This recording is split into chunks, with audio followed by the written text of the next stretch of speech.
İçkim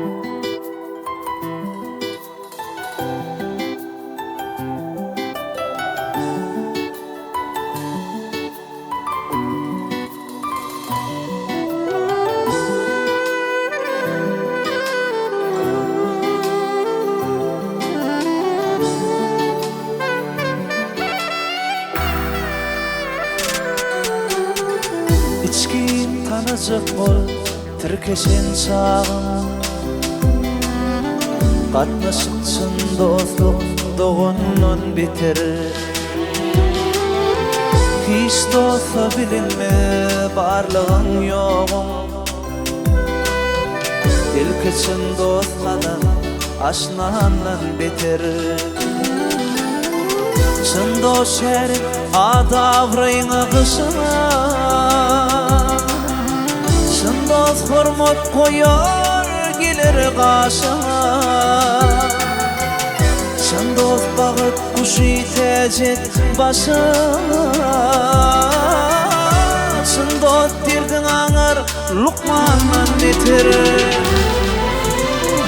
Her başa ölüm bir ayrana, çın dost kıyın gününde gitmez sorunu. Çın dost ayıbın bolsa aydarı doğrulu. Çın dost kimi kardır dirmanlar biter.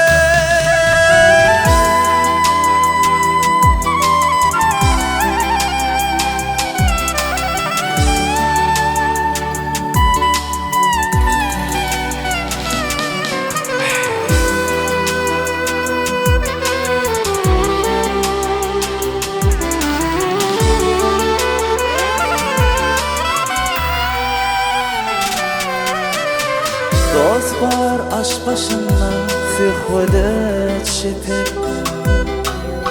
Dost var doyun günü tuzunu depirir. Başka dost var görüp yetirir zeper. Geçin yerin gözler düşmanın beter. Dayansa hüycalar inine, halaşta su içer güvün güvüne. Adamla dostluğu yasa boğulurlar. Bu dünya bulmaz mı zınnanan bitirir.